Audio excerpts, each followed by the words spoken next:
Hello, this is Ralphie Wall Street, and this is another episode of The Cheat Code. This is the episode we will be talking about e-commerce and the little different techniques you can use to help your business grow and scale at the best of its ability. What we're really going to talk about is my experiences I've had with e-commerce so far. Because as you know, I sponsor or created the Happy Crowd Clothing Company, THC. And I want to let you know how my journey has been so far. So let me break into it. So I decided I can't say I decided. I wanted to open a clothing line many years ago. Many years ago. Maybe 08, maybe 2014 probably. A long time ago. So what I did, I'm one of those people that I know things take time. So I always like to put myself on the path of the goals I want, whether it's slow or a fast goal. So back in the day, I ran into an artist who didn't make the cut for Marvel because he didn't have a degree. Like, they loved his talent, but they didn't want to hire him because he didn't have an art degree. So I ran into him at this old job I worked at, and I literally paid him to draw me something. He drew a few things for me. I actually have a Wolverine tattoo on my back that he drew for me. And another thing, I told him I want to draw a logo. I want to have a weed clothing line, and this is like in 2014. So I need you to draw me something like a cool version of a cloud. I don't know, with some sunglasses or something, and did it for like $30. He gave me a bunch of different sizes and things like that to eventually use for my work. So I got the paperwork, and I just didn't fully invest the time I wanted to back then into it. So it kind of just sat on my dresser, and it just sat there. But I was always thinking about it, not really basically stepping into the process of doing it at that present moment. But it was on my mind. So I really kept it on the back burner until I had the time and was capable of doing so. So I decided to let's fast forward a few years. I decided to create a clothing line. Like really do it. So I started at my job. This is a fast forward. I worked at a prison for a while, and I would be on these 1-to-1s for 4 to 8 hours.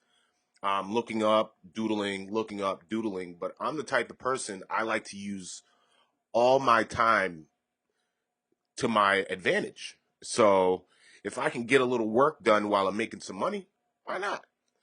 So I started just drawing around, figuring out different type of styles I can do with the graphic. And I figured out a few, and I also was told about Fiverr. Fiverr. I recommend, if you are in the e-commerce business, the website business, any of these businesses that you're not really good at, but would love to have access to somebody who is at a low cost, Fiverr.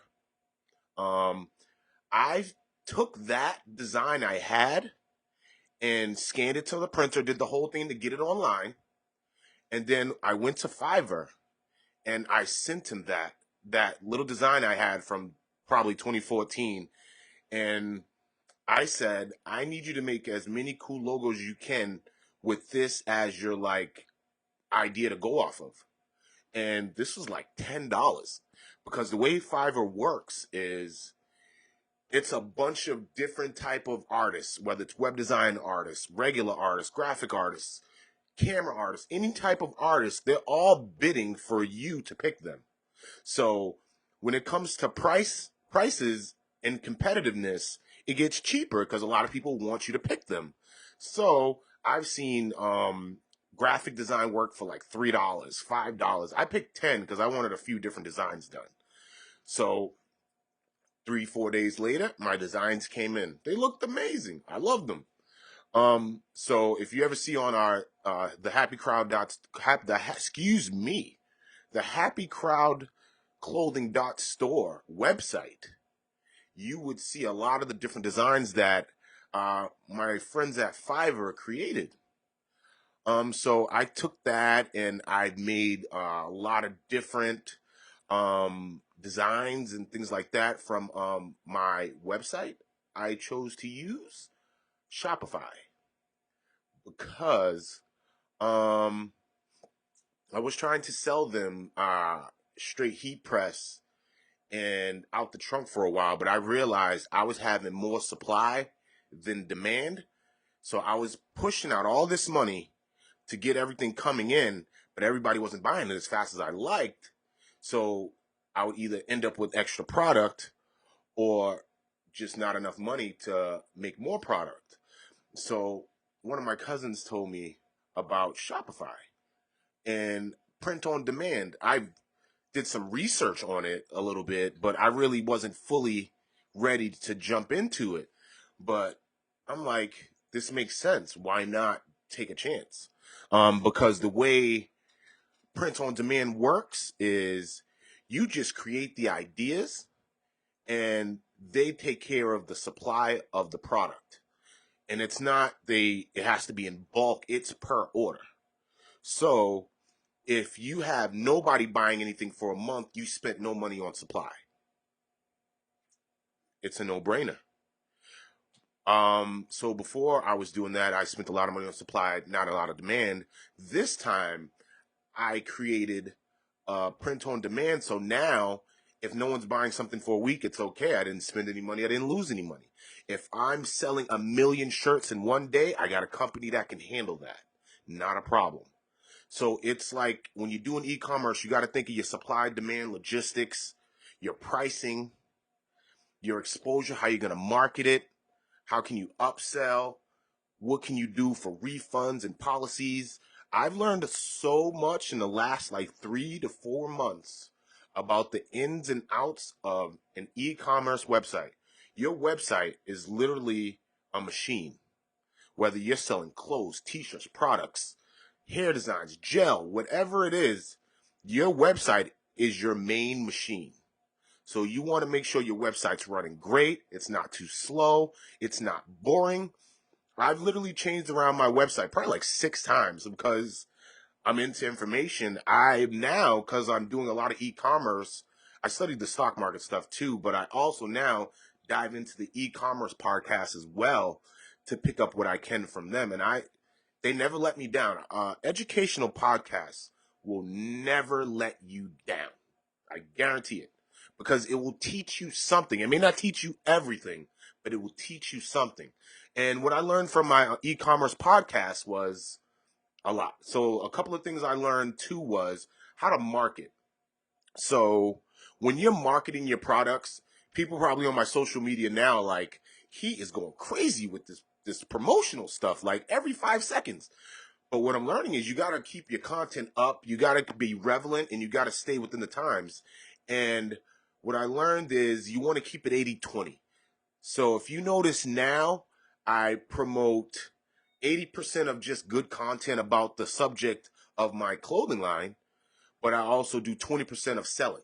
So you want to get 80% of just building traffic to your website, to your page or your group, whatever it is. So you want to get content within what you're doing and just roll it out. Roll it out. Like as of now, I'm wearing my Happy Crowd t-shirt because it's helping market my company.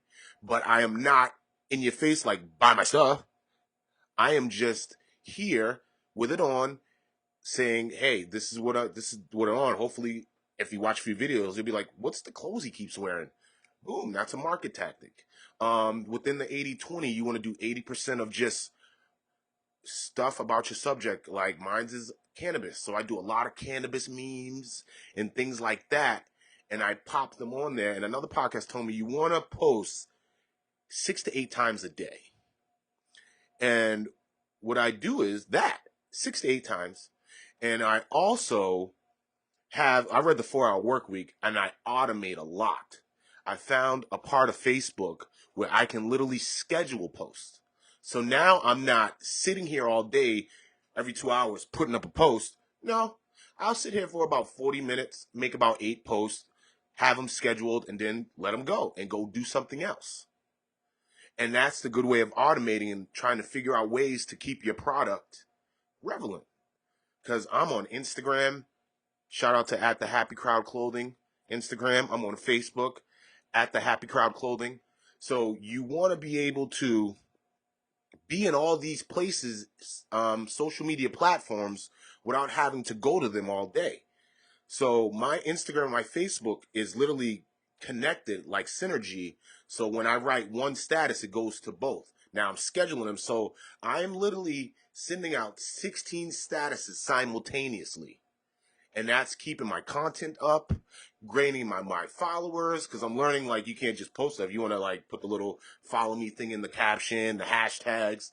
And I learned before even doing this that you want to have 10 or more hashtags to broaden your audience. Like, you have 1 or 2 hashtags, you may reach a few people, but and you want to go for the hashtags that have the most followers. They tell you that. Like, certain hashtags, like if you hashtag fashion, it may have 5 million followers. But if you hashtag fashionista, it may have 5,000 followers. So you kind of want to put your hashtags in the high volume of followers category so you can get some more exposure around the globe. And that's what's cool about social media sites. They help you shortcut to have your exposure get seen in Germany or get seen in France by these different hashtags. So as I'm doing my e-commerce thing, I'm learning as I go, and as I'm telling you, this is me learning it at the same time. So I am taking what I learned. I've tried to keep it simple. You know, the KISS, keep it simple, stupid. So I try to keep under 100 product designs and clothing designs. So I have probably a ratio of 70-30 clothing to products on my website. And I want to get into Etsy and Amazon, but I want to conquer Instagram and Facebook first. I want to be able to have a nice, great following to be able to spread out a little more. As of now, I'm trying to get my followers up in these 2 social media platforms. I do post on Twitter as well, but not as much. Only because I think on my website at the bottom, it says places you can share, and Twitter is one of them. It says Facebook and Instagram too, but I already have those connected. So I am creating sales. I appreciate the global sales I'm getting, also the United States sales I'm getting. And I'm only hoping it'll grow, because basically when it comes to e-commerce, you want your business to grow. You don't only want to make $1,000 a month. You want to try to make $1 million a month or $1 billion a month. Like, I like to mimic my website and clothing of Ralph Lauren Polo. I like to be real subtle, real cool. Doesn't have to be too extreme. They do have a couple of extreme, like, styles of clothes, but it's not their whole line. And Ralph Lauren is a publicly traded company, so I hope to be one day as well. So with the e-commerce, you want to be able to direct to mail. You want to take emails, text, phone numbers, because I believe 2 to 7% of most sales can come from these days from a text message or an email versus just you posting a photo online or you creating a status or something like that. People scroll by that stuff. It's timeline feeds. They see a bunch of stuff all day. So you want to get into their personal life if possible. You don't want to be a marketer creeper. You want to be able to have their permission to send them texts about your clothes or send them emails. And that's why it's always, if you notice, a lot of websites, they promote taking your email address, because they still want you to be able to hear the new things they have coming out. Whether it's a sale or a new style of clothing or a new product, they want you to be able to get it before the world gets it, because you're on their email list. So when you see the email list, subscribe, whether it's my website or another company's website, because they're trying to get your business, and it's hopefully you went to this website because it was something you were looking for. And that's how e-commerce works. Another thing you want to look into is your pricing. You want to make sure you're not priced too high, you're not priced too low, Because if you're doing print on demand, the shipping costs are included, the price of the shirt's included, so you want to make your upsell of that enough to where everyone wins. The price isn't too high for them, you make a profit, they sell their clothes. It's a trifecta of awesomeness. So you want to also get your prices correct. So do your research on that. You want to also make sure your site's not too boring. And what I mean by boring is you don't want to have paragraphs on paragraphs of things for people to read. The attention span of the average person is like 6 seconds. So you want to keep it quick. Like, you want to make sure your paragraphs are like 3 to 4 sentences and it's touching the exact topics you want them to see so they can continue on to the website. Because also the analytics behind the scenes of your e-commerce business you want to get familiar with as well, because you'll notice how long someone sits on your website, if they reach checkout, how much they looked at a certain product, if it's a popular product a lot of people look at. And you want to take a look, and that goes for your posts online, that goes for your website, it goes for everything. You want to always, analytics is a perfect word for getting familiar with your numbers. So logistics is how it gets there, your shipping and all that. And your analytics is you want to keep on how views are going. It lets you know everything. So I sit sometimes for about 30, 40 minutes, maybe longer, and just try to figure out what's really working. Like, I know my Facebook is working better than my Instagram, but my Instagram gets more likes than my Facebook page. It's interesting. That's how e-commerce works. You can also create with your e-commerce business on these platforms. They have you be able to connect it to where you can shop straight from these pages, like straight. You don't got to go right to the website. You can pick a shirt or a product right on the page and buy it. That's amazing. So these companies nowadays know it's COVID, and they know people need to buy things but don't want to go into a store, so they also have pay ads, or boost sale, or boost your statuses. So when you join e-commerce, you'll get very familiar with that. It's a hit or miss with that. When you boost your sales, let's say it's $5 per day to reach 300 to 500 people. It may work, it might not. I think you could do up to $1,000 and it reaches 50,000 people. It may work, it may not. So that's another aspect of trying to promote your e-commerce business. What is another thing? There's also influencers. I'm in the middle of trying to figure out the whole influencer game as well. Like, I'm kind of an influencer.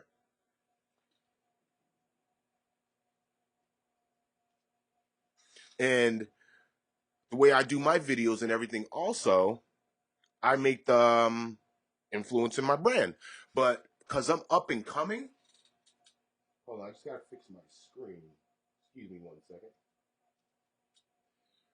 When I'm doing my influencer, I try to do that as well. But me up and coming, I'm looking for influencers, and that's another thing too, because an influencer in your topic or subject matter helps your brand a lot. Because if you only have 60 followers and they have 3 million followers, and you tell them or hire them to promote your brand, either like one post or a 6-part post or wherever it is, you can go from 60 followers to 5,000 or more followers, because some of their followers caught her post about your company and they decided to tap in. So people do that. That's why people sell post exposure. And that's the new thing now. Influencers, that's how influencers make money. So if they have like The Rock and all these people, they're making bank on Instagram because they have so many followers. Anything they post, they get paid for. Or if you want them to say something about your business, you have to pay them. There's some cheaper ones. There's some expensive ones. Right now, I'm in the midst of messaging and emailing some non-expensive ones, because I'm not trying to pay that type of money. I'm just a startup. So, working on that, and hopefully as it works out, it will create more followers for THC clothing. Um, so you got to look at it like this. It pays, you got to pay to play. Or you could try to do it organically. I'm doing it all. I'm trying to hit up influencers. I do the 80/20 content to business sales ratio. I also email. I send direct mail. I go to Snap. I do it all because I want THC Clothing to be known as everything else. Like, I want to be able to have some of my products in stores if people ever go back to stores. But I don't think I'll be brick and mortar store myself because e-commerce, it's a no-brainer. Like, you don't gotta buy a bunch of stuff and nobody buy it. Now you gotta go burn it in the backyard. Print on demand, it saves you so much time, so much stress, so much money. I love all my heat pressers and people that do the Cricut. That's awesome. There's nothing wrong with you guys. I appreciate y'all to the most. But if you're trying to scale your business, you're going to want to find somebody who can literally print 5,000 shirts at once. And that's factories. It is what it is. So you got to take, but if you're doing nice, like, elegant boutique type things, you only do like 2 or 3 styles and 2 sizes and stuff like that. The heat press and the Cricut, there's nothing wrong with that. Those still work just as fine. But if you're really trying to grow all over the world, yep, print on demand's the way to go. They have a lot of different ones. They have Spod, they have Printify, they have Fuel Pod. They have so many different companies that want your business to, and they want to help you grow. Like, I do, my platform is through Shopify. I had an independent website, but I connected it through I connected it through a third party thing you could do through Shopify, so I could keep my web address, so, and I can keep my domain and everything. So they let us do it through there. So now, but Shopify gives you the tools and the tips to help you push the company a little better. So you got to think about it like this. If you're going to start an e-commerce business, it takes homework. It takes a lot of work. It takes a lot, like anything else you want to do. It's just, you got to be serious about it. Like, my 3 favorite things is my family, the stock market, and THC. Take it how you want it. But you got to do that because there's a lot of competition out there. Like, you got to think, Etsy's a site where you can literally do your handmade to print on demand products. Amazon does the same thing. Facebook, Instagram, all these different sites. You can even sell things on Let Go. You can literally promote your product on a site that sells secondhand things. So you have brand new product that you can literally sell on a secondhand site. So the sky's the limit to whatever you want to do. You just got to take the time out, come up with a plan, a logo. If you want to go the t-shirt route, or if you want to go for a product route, you can go Alibaba. You can go print on demand because they have products. You just got to think of something to put on it and go from there. You can, but you want to be able to find an audience and try to hone in on that audience's likes. And you want to find as much feedback as you can to make a better website. You want to talk to people. Like, if you see on my Facebook, I'll throw up a status. I created a site. Tell me, inbox me what you think of it or what I can fix, because all that information matters. You got to think, someone's telling you something's wrong. Look at the site. They're probably right. Someone inboxed me. I got to add better descriptions to my products, because what I was doing, like, when you have like 50 products, you're just copying and pasting, and I just want to move to the next product. But I didn't think that outside people are looking at my products, so they can tell when you're being lazy. So I literally one day went through every product and individually did a description, because that'll upsell your business a little better. That'll make people want to read into your product and understand why you're selling this particular product or clothing. So I had to break that down. I had to really cut down. I had a few paragraphs. I had to decrease those and make it more about the audience I'm looking for. You don't want to be too general. You want to be a lot specific, whether it's toe rings or bracelets or clothing, whatever it is, in a specific type of clothing. You want to be able to have the people you want to hear about it. And that's where all these things come into play. So the e-commerce business is a multi-billion-dollar business and growing. Amazon, Fiverr, Shopify, like these are just a few of the names, but these companies have made millionaires and thousandaires, or it's helped you get from point A to point B. Like, I had nothing. Now I have something because I decided to take a chance and start an online business the right way. And it works. It works. It totally works. E-commerce is fun. It's something you can do as a side hustle. It doesn't have to be your main job. You can literally work a 9 to 5 and come home and set up your e-commerce sites and business or whatever you want to do for that particular month. It's great. You want to learn how to start campaigns. And a campaign is something that gets people ready for what you're about to drop, whether it's a particular sale or it's a video you're going to display about your products. Whatever it is, campaigns help. Codes, you want to create sale codes sometimes because those help.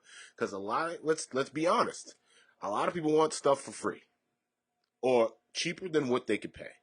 So if they see the word free or 20% off, you may get a lot more clicks than what you would get if you just had the straight regular price and that's it. So you want to also take all that into consideration. You want to piggyback off the special holidays like Christmas, Black Friday, Thanksgiving. You want to be able to make products to match those as well to bring attention and awareness to your site. Because if you're not even following the trends that are around, your clothing line or your products might not even last too long because you're still thinking we're in this time zone of products, and we've moved that to a totally different type of product now. So you want to also be vigilant on the up and coming trends and everything else included. So it's definitely worth it. I don't see anything wrong with thinking about starting a business or really starting a business or partnering up with your friends to start a business or an e-commerce site. I think it's all in your best behavior because investing in yourself is a no-brainer. So if you want to invest in yourself, take the books, open them and read them and say, hey, I learned what I learned about e-commerce. This is what I can bring to the table. And this is you talking to Facebook and Instagram, like putting your stuff out there. Like, you'll be all right. I think you'd really be all right. And this is, I say I'm sorry. I used to have a co-host and he used to take away all my time. So now it's just me. So now I'm just umming it a lot. I don't mean to. It's going to only get better. I promise you. Gotcha. So you want to just do your best, take your notes, learn as much as you can about e-commerce, find out a product, find out a goal, find out a platform, the whole 9 yards, and just go to it. I appreciate you all listening. This has been an awesome 20-30 minutes. I'm Ralphie Wall Street, and this episode was e-commerce tips and tricks. Thank you and have a great day. This was also sponsored by the Happy Crowd Clothing Company. You can find all of our products. Like, think about it. I can literally go to the club in a shirt about weed. I can go to church in a shirt about weed. I mean, I'm trying to change the game here, folks. So that was my little sponsorship to THC Clothing. Check us out at the Happy Crowd Clothing on Instagram or at the Happy Crowd Clothing on Facebook, or check out our website at thehappycrowd.store. So it's www.thehappycrowd.store. Thank you for listening. This has been another Cheat Code Podcast. Have a great day.